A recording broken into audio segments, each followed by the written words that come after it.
Hello everybody, welcome back to another video. I'm hoping you guys are all having a fantastic day. So today's upload is going to be a video about a pattern change that possibly could be occurring across especially the northern parts of the country, but really the Midwest, and that's possibly some cooler temperatures, really cooler temperatures, and this hasn't really been showing much in the data up until now. So this is still, not guaranteed to happen, but it's looking more and more likely. So it's kind of like the early signs are pointing towards this. So definitely something interesting and definitely something I want to talk about.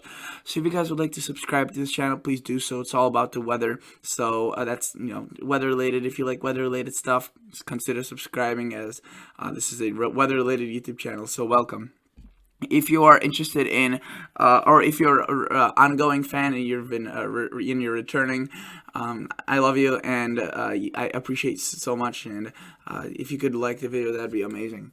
So let's continue looking at the GFS right now. Again, the GFS model, the temperature anomaly. You can see where it's hotter, where it's warmer. Overall, let me tell you, it's been just downright warm across much of the country. It's been downright hot.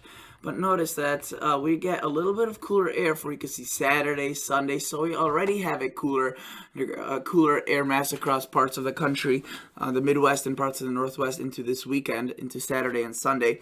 Now this doesn't unfortunately last too long. You can see that. Let's put this. Sorry about this.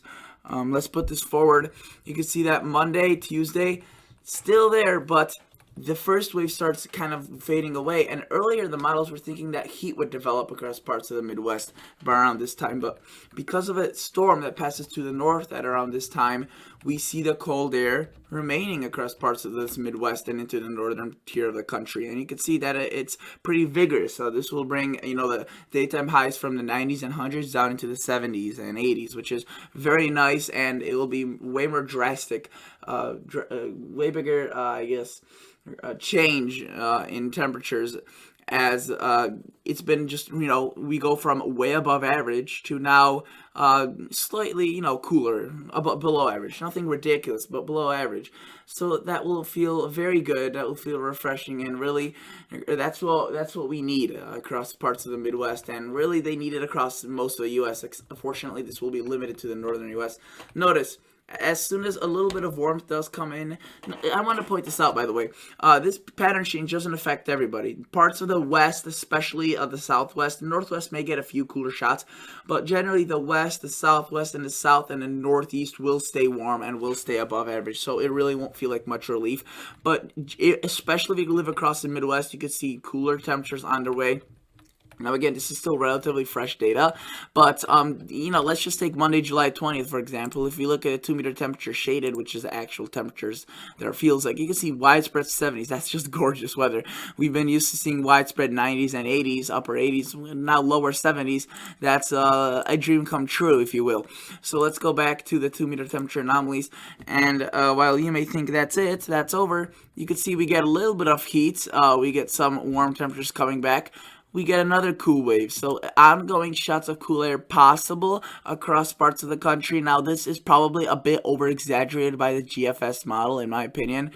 I don't think it's going to be lower 70s so widespread as the GFS is showing. But I do think that definitely some relief is on the way. So, look at this. This is a warm day, Thursday. You can see widespread 80s, 90s, what we're used to. What this summer has been, unfortunately. And if we look in the future, you can see that the air mass comes through, and look at that. It's 70s and 60s, just absolutely gorgeous weather for parts of the Midwest. Again, Northeast really just stays, especially the coastal areas stay just unbearably hot into the hundreds. And I feel for you, because it doesn't look like if you will get much of a break. Unfortunately, it's going to be mostly into the Midwest and into parts of the South that you could see. The West not seeing much either. Parts of the Northwest may see some break. You could see partially getting clipped once in a while. The Northeast a little bit, but really not to the point of where it's anything significant. So definitely, definitely appreciate it if you live in the Midwest. Is this going to happen 100%? that obviously we don't know. If we were to look at the ensembles, they are showing some signs, but see, look, the GEFS at this time are showing, really above average temperatures, widespread. And usually, yes, it does take the ensembles more time to react to model differences than the GFS by itself, just one model. But notice that it still shows cooler temperatures for this weekend. We see another blast into this midweek, still warm air across a good portion of the country. And after that, the models really just stay warm, don't show much cold air, excluding parts of the northern tier and in parts of the west. Really just the ensembles aren't really buying into it awfully too much. If you look at the European ensembles, much of the same thing. But they are showing some signs of cooling off, you can see. So the first wave is this weekend. You probably are feeling it if you live towards the north as I'm recording this video. So Saturday, and then notice that we get another wave into the possibly late week, middle of this week, and we just see heat persist into much of the country after that. So whether or not more will come is a bit to be determined. And really, a lot of these cooler air masses aren't driven by pattern based, but more by a single storm passing by that's very powerful and strong, and that changes the pattern for the U.S. So a storm that's powerful enough. By the way, I'm sorry about the squeaking chair, but a storm that is powerful enough is definitely capable of bringing in cooler air into much of the United States. It's just whether or not that storm will happen. And if you recall from the winter time, big storms are tough to predict, and they aren't that awfully that common, especially during the summer pattern. So notice I want to show you now the what did I want to show you? I wanted to show you the European by itself to get a better look at this. And we could see that the European definitely has a cooler phase right there, a cooler phase right there as well. But really, again, the South, Texas, Louisiana, Mississippi, Georgia, Alabama, Florida, just saying downright hot. Into parts of the Southwest as well, and then into parts of the Northeast, just unbearably hot as well. About you can see that here's, like, for example, this day, very bad, very hot. But if you move forward, you can see a little bit that kind of moves away, and really it shouldn't. And you can see a little bit of cool air possibly, so it shouldn't really be awfully that bad. If it's what the GFS is showing, but if it's more of the European type model run, then it's gonna stay rather warm, and not much of this cool air is going to be felt. But definitely the potential for a July Arctic chill is definitely there. And if we were to look at the Climate Prediction Center 8 to 14 day outlook, they aren't really showing much of anything at all on that, and that's reasonable as it's more of a warm pattern to be favored. You could see quite a bit of above average confidence in the above average temperatures. You could see 6 to 10 day, much of the same thing. Above average precip, which would indicate possibly some more storm activity, which with that we could see that cool off with that big storm bringing down a whole load of colder air. But the Storm Prediction Center is a little bit later to react to these type of things, and that's wise. But I want to give you the quickest updates on things, and I guess like the live feed, of what the models are showing. So even if this doesn't occur, I still want to talk about it, as it's, I guess, a sign of hope, if you will, for many many folks that are just stuck in this heat. And it's not just the U.S., it's parts of Canada as well. At least across the North American continent. I don't really know about the world in the rest of the world.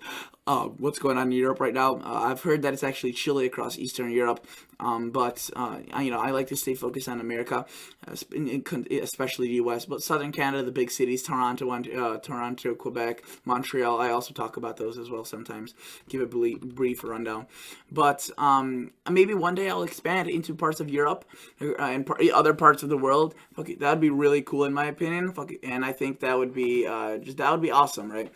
But at this point, America is big enough of a load to take on by myself. So maybe I'd have some help from someone, but that's a long shot wish, obviously. Whether or not they'll come true, we'll have to see. But notice as we look across the precipitation field of the U.S., I won't go into a specific storm really too much, but notice it's storms like these. We have a big storm to the north, it brings down cooler air, and that could be associated with the first cool off. We have another big storm spinning off This is now next week, Monday. That brings down cooler air, and we have another storm start trying to brew up there. Really doesn't do much, but still brings in quite a bit of chillier air. That's why the northern U.S. will be above average precipitation, while the central to southern U.S. right here stays mainly dry. Though some of the GFS models or some of the GFS runs are showing some, some more consolidated precipitation across parts of the Southwest. You can see right there, parts of the Arizona, New Mexico area seeing some moisture, so that's definitely good. Though Texas, it's hot and it's going to stay dry, which is a bit concerning. Rest of the United States, quite a bit of precipitation. Really, the Southeast, not awfully too much, but the Northeast, the Mid-Atlantic, and the North seeing quite a bit of precipitation, which is good because that's where most of the food comes from, the grain crops, and they really need that, especially at this time of the year. I want to quickly show you as well. I want to show you what I want to quickly go back to the MSLP precip frozen. For those wondering whether or not this is a model run that's specifically showing this, no. If you could go back to the model run prior to this and look at the temperature anomalies. This is the GFS. The GFS has been very adamant about showing this. You can see it's much of the same thing. Cooler air across a good portion of the United States. And if we look across just the general 384 hours of 15 days, we see a lot of these cool shots of air. If we look, again, this model run is very similar. You can see quite a bit of that chilly air coming in into parts of the United States, maybe a bit less than 18Z. But there are obviously some variations. You can see this is a 12Z model run, so the daytime one. You can see we still see that trend of cooler temperatures across the Midwest and the northern tier of the country. Whether or not this will hold true, we'll see. It has a good chance, especially if so many model runs are showing this, but it has increasingly become more aggressive, which is just a bit concerning, as I don't know if that's going to be 100% true. But you could see, even on a day when there's some cooler temperatures to the north, it still remains hot. It takes a lot of cool weather to cool off significantly at this time of the year for it to feel comfortable, as it's literally July 11th, so it's the peak of the heat for much of the United States. Really, only a few areas get much hotter in August, and that's, I think, parts of the West Montana and parts of the plains. But really, July is one of the hottest times of the year for a good portion of the country, and you could see that 190s are going to be widespread unless a big wave of cooler air comes through. And you can see, like, for example, July 21st, this is considered a cool down. We see 70s, lower 80s instead of 90s and 100s. So it's definitely something pleasant. And if we were to look at the temperature anomaly, you can see that there's some blue shading right there. Obviously, though, it's still warm, and anywhere where it is above average, it's just going to feel hot, especially since it's summer and it's already hot on average. So thank you guys so much for watching. Consider liking the video, consider subscribing to the channel, and I'll catch you guys in the next episode. See ya. Bye.